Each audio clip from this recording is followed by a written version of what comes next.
La femme à la table du coin riait de ce que l'homme à côté d'elle disait. Sa main était posée sur le bas de son dos comme si elle y avait toujours eu sa place. Je connaissais ce rire. J'y étais marié depuis 21 ans. Je me suis tourné vers la porte. C'est à ce moment-là qu'une main a saisi mon bras et qu'une voix que je n'avais jamais entendue a dit « Attends, ne pars pas encore ». Je n'étais pas censé être au bistrot de l'Ancre ce jeudi-là. Un semi-remorque en portefeuille sur la 7 au sud de Vienne avait bloqué 3 voies et mon répartiteur m'avait dérouté par les petites routes vers Villeurbanne. Au moment où j'ai terminé mon service, le bar se trouvait sur mon chemin et j'avais besoin de quelque chose de frais avant de prendre la route. J'ai poussé la porte et elle était là. Sandrine était assise dans le box du coin, orientée vers un homme que je n'avais jamais vu. Cheveux sombres, veste cintrée, faisant rouler un verre de vin entre ses doigts comme s'il passait une audition. Elle s'est penchée assez près pour que son épaule touche sa poitrine. Son pouce traçait des cercles dans son dos. 21 ans, une fille à l'université, une maison que nous avions fini de payer avec 3 ans d'avance. Ma poitrine s'est serrée. Mes clés étaient déjà dans ma main. J'étais à mi-chemin de la sortie quand la femme s'est interposée devant moi. Cheveux bruns courts, un sac en cuir serré contre son flanc comme un bouclier. « Vous êtes son mari, n'est-ce pas » a-t-elle dit. Ce n'est pas une supposition. Elle avait vu le sang quitter mon visage. Je n'ai pas répondu. Votre femme est avec mon mari. Mon nom est Sylvie Girard et si vous franchissez cette porte maintenant, vous perdez tout. Elle a fait un signe de tête vers une petite table près de la fenêtre. Asseyez-vous. Je sais tout et j'ai apporté des preuves. Je me suis assis. Sylvie a ouvert son sac et a sorti une chemise cartonnée.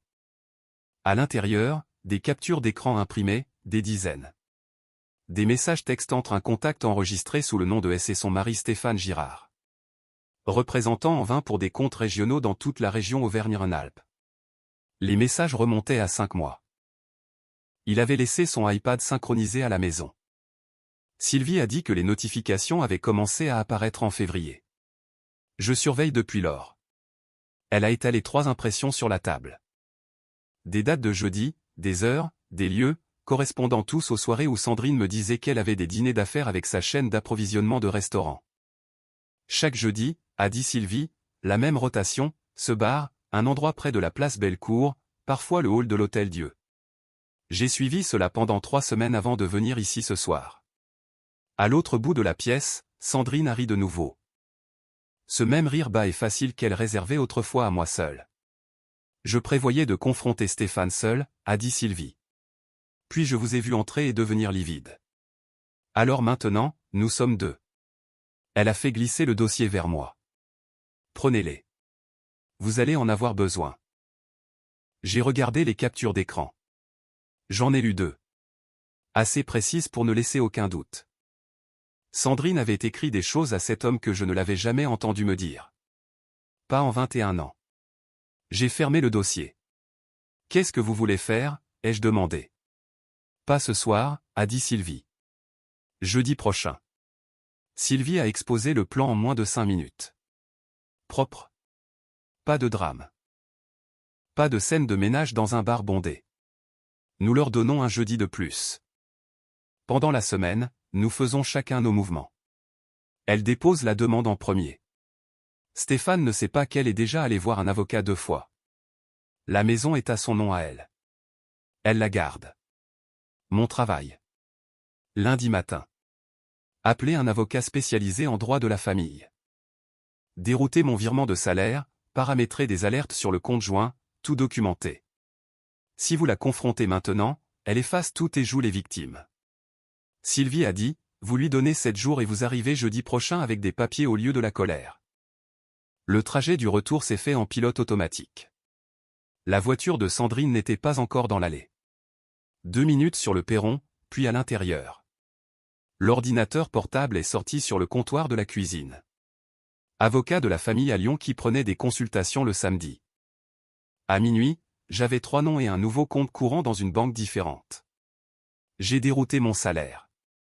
Le prochain virement atterrira quelque part où Sandrine ne le saura pas. J'ai configuré une alerte de retrait sur le compte joint. Pour tout montant supérieur à 500 €, je recevrai une notification. Les économies restaient là pour le moment. Tout déplacé l'aurait alerté. Mais si elle essayait de les vider en premier, je le saurais en quelques secondes. Sandrine est rentrée à 23h40. Elle sentait le vin et le parfum de quelqu'un d'autre. Le dîner a duré longtemps, a-t-elle dit. Je lui ai dit qu'il n'y avait pas de problème. Elle m'a embrassé le front et est allée se doucher. J'ai effacé mon historique de navigation et j'ai réglé une alarme pour 6 heures. Vendredi, j'ai pris une journée de congé, j'ai conduit jusqu'au cabinet de l'avocate à 9 heures. Une femme nommée Maître Claire Vallet, 15 ans de métier près du palais de justice. Elle ne m'a pas demandé comment je me sentais. Elle a demandé ce que j'avais. Elle a regardé les captures d'écran de Sylvie et a posé une question. La maison est-elle aux deux noms? Aux deux noms, entièrement payée. Estimée à 450 000 €. Les revenus de Sandrine étaient inférieurs, mais en France, avec notre régime, tout ce qui est acquis pendant le mariage est partagé. Maître Vallet a dit que les captures d'écran aidaient, mais n'étaient pas une garantie absolue. Ce qui importait, c'était d'agir en premier et de documenter la situation financière avant que Sandrine ne puisse déplacer quoi que ce soit. Je l'ai engagée ce matin-là et je suis allé travailler comme si c'était n'importe quel autre vendredi. Le reste du week-end, j'ai joué la normalité. Poulet rôti le samedi, film le dimanche. Sandrine s'est assise à côté de moi sur le canapé et a posé ses pieds sur mes genoux comme d'habitude. Son téléphone a vibré 2 fois pendant le film. Elle a incliné l'écran loin de moi et a tapé quelque chose rapidement. 21h14, j'ai noté l'heure. Les captures d'écran de Sylvie montraient que Stéphane envoyait généralement des textos entre 21h et 22h. Chaque geste que Sandrine faisait maintenant n'était qu'une ligne de plus dans le dossier de Maître Vallet. Lundi, Sylvie m'a envoyé un message depuis un numéro jetable qu'elle avait configuré. Une seule ligne, dossier déposé ce matin. Il ne le sait pas encore. Ma réponse, avocate engagée vendredi. Salaire dérouté. Alerte activée sur le compte joint. Mardi, Sandrine a de nouveau mentionné jeudi. Un autre dîner avec un fournisseur. Probablement tard. Pas de problème, ai-je dit. Je prendrai peut-être une bière quelque part moi-même. Elle n'a même pas levé les yeux de son téléphone. Mercredi soir, la chemise cartonnée était ouverte sur la table de la cuisine. Chaque capture d'écran une fois de plus. Lentement, les messages n'étaient pas seulement affectueux. C'étaient des dates précises. Sandrine m'avait dit qu'elle rendait visite à sa sœur à Annecy. Elle était à l'Hôtel-Dieu avec Stéphane. Un week-end, elle a prétendu une conférence d'acheteurs à Genève. Les données GPS de Stéphane fournies par Sylvie les montraient tous les deux à Megève, 5 mois, peut-être plus. Le message le plus ancien que Sylvie avait daté de fin octobre, mais il y avait une référence à l'été dernier dans l'un d'eux, 1 an, peut-être plus. Un message se distinguait. Sandrine écrivait qu'elle ne s'était pas sentie elle-même depuis des années et que les jeudis soirs étaient le seul moment où elle se souvenait de qui elle était autrefois. 21 ans, 6 saisons a entraîné l'équipe de foot de Léa. La terrasse arrière reconstruite 2 fois. Un trajet à 2 heures du matin aux urgences quand la vésicule biliaire de Sandrine a lâché. 4 heures dans cette salle d'attente. Et les jeudis soirs étaient le moment où elle se sentait elle-même. J'ai fermé le dossier. Puis j'ai chargé chaque capture d'écran sur mon téléphone. Une galerie, facile à faire défiler, horodatée. J'ai testé 2 fois pour m'assurer que chaque image était nette. J'ai mis le dossier dans mon sac de travail et j'ai fermé la fermeture éclair. Demain, c'était jeudi. Je suis arrivé au bistrot de l'Ancre à 19h15. Sylvie était déjà là, assise près de la fenêtre avec un verre d'eau. Elle avait l'air calme. Trop calme peut-être, mais ses mains étaient stables et le sac en cuir était posé sur la chaise à côté d'elle avec une enveloppe blanche sur le dessus. Il est déjà là, a-t-elle dit. Au fond dans le coin. Elle n'est pas encore là. J'ai jeté un coup d'œil. Stéphane Girard était assis dans le même box que la semaine précédente. Veste enlevée cette fois, consultant son téléphone. Sandrine est entrée à 19h32. Elle n'a pas balayé la salle du regard, elle est allée droit vers lui. Il s'est levé, l'a embrassé sur la bouche et a tiré sa chaise. Sylvie m'a regardé. Prêt. J'ai pris mon téléphone. Les captures d'écran de Sylvie chargées dans la galerie, et j'ai traversé la pièce. 12 pas, peut-être 15. Sandrine m'a vu au 10e pas. Son visage s'est décomposé. Stéphane a levé les yeux et s'est figé. J'ai posé le téléphone sur la table, l'écran face à eux. La première capture d'écran remplissait l'écran. Les mots de Sandrine à Stéphane. Horodaté sans ambiguïté. Les jeudis soirs sont terminés, Sandrine et la maison aussi. Puis je me suis retourné et je suis retourné vers la porte. Derrière moi, Sandrine a prononcé mon nom. Je ne me suis pas arrêté. Stéphane est sorti par la porte d'entrée 30 secondes après moi. Il a fait 3 pas sur le parking avant que Sylvie ne surgisse de derrière mon pick-up. Elle a brandi l'enveloppe blanche. Tu es assigné Stéphane, la maison reste avec moi. Tes affaires sont dans le garage.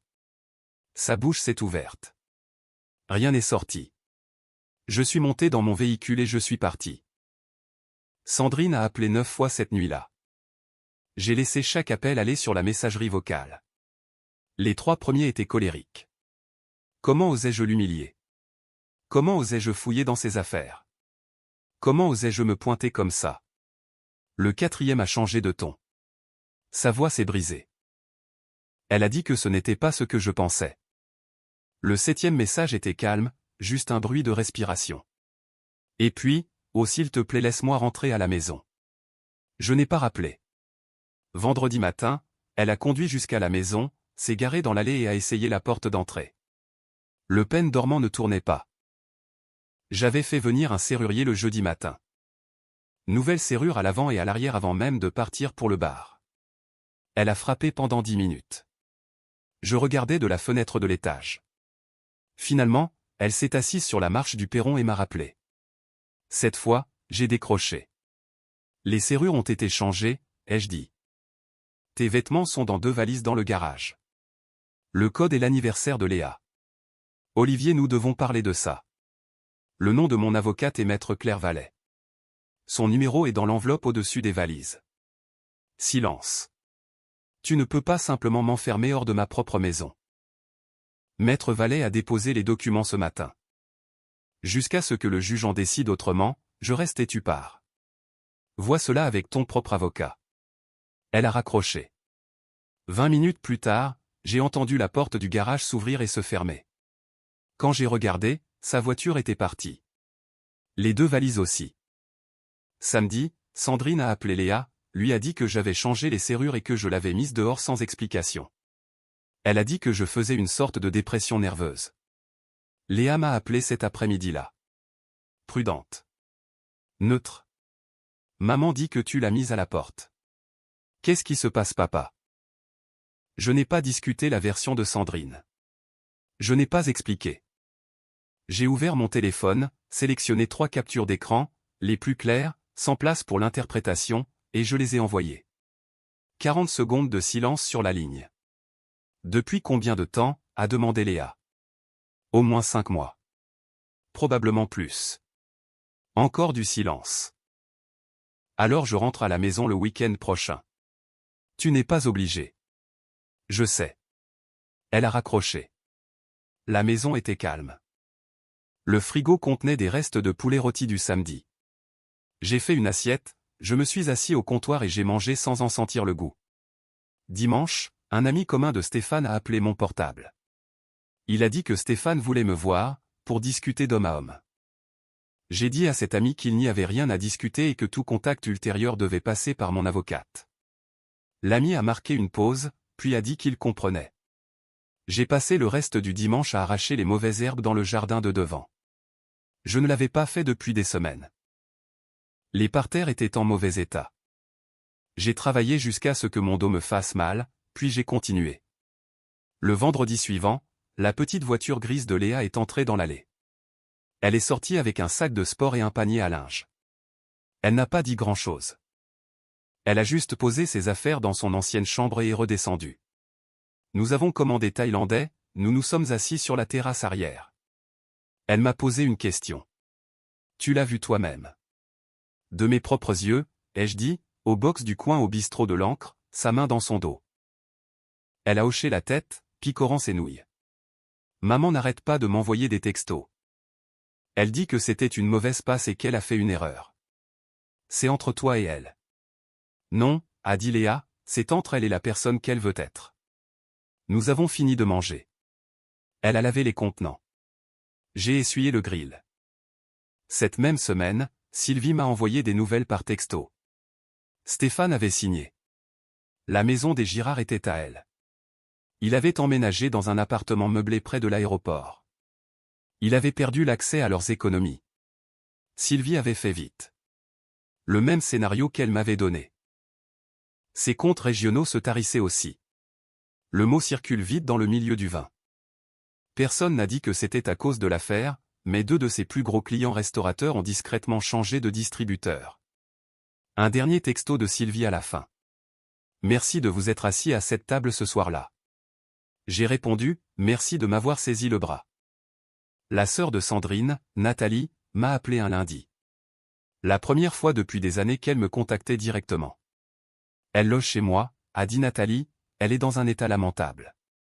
Elle veut savoir s'il y a une chance. Il n'y en a pas. Olivier, je ne défends pas ce qu'elle a fait, mais 21 ans. 21 ans, c'est exactement pourquoi il n'y a aucune chance. Nathalie s'est tue. Puis elle a dit que Stéphane ne rendait plus ses appels. J'ai failli rire. Presque. Stéphane Girard, qui l'avait embrassée dans un box comme si je n'existais pas, en avait fini avec elle dès que les choses étaient devenues coûteuses. Il ne voulait pas de Sandrine. Il voulait des jeudis soirs. Ce n'est pas mon problème, Nathalie. Je sais. J'avais juste besoin de te le dire. La ligne s'est coupée. C'était la dernière fois que Nathalie appelait. 3 jours plus tard, Maître Vallée a appelé avec une mise à jour. L'avocat de Sandrine avait tout examiné. Compte tenu des captures d'écran et de la chronologie, il recommandait un accord. Sandrine me cède la maison et en retour elle récupère sa moitié des économies de retraite. Partage net, pas de procès. On prend, ai-je dit. Maître Vallée a envoyé les papiers cet après-midi-là. Le vendredi, Sandrine avait signé. Pas de contre-offre, pas de combat. Quoi que Stéphane lui ait promis, ce n'était pas assez pour financer une bataille juridique pour une maison qu'elle avait déjà perdue. Le mardi suivant, j'ai signé les documents de refinancement chez le notaire. Un seul nom sur l'acte, un seul nom sur l'hypothèque. Le notaire a tamponné la dernière page et je suis sorti sur le parking. Léa était garée à côté de mon véhicule. Les vacances d'été avaient commencé et elle était descendue de Lyon la veille. Aujourd'hui, nous chargions le reste de ses affaires d'étudiante, 2 cartons de manuel, une lampe sur pied, un mini-frigo qui pesait plus qu'il ne le devrait. J'ai jeté le dossier du notaire sur le siège passager de mon pick-up et j'ai marché vers sa voiture. Elle m'a tendu un carton. Je l'ai posé dans la benne. Elle a attrapé la lampe. « Papa » a-t-elle dit, en équilibre avec la lampe contre sa hanche. « Ça va. » J'ai glissé le mini-frigo dans le coin de la benne et je l'ai sanglé. « Oui » ai-je dit. « Ça va. » Elle a fermé son coffre. J'ai fermé le haillon. Nous sommes montés dans le véhicule et je me suis engagé sur la route en direction du nord, vers la maison. Léa a allumé la radio. Une station de variété que je ne connaissais pas et a baissé sa vitre.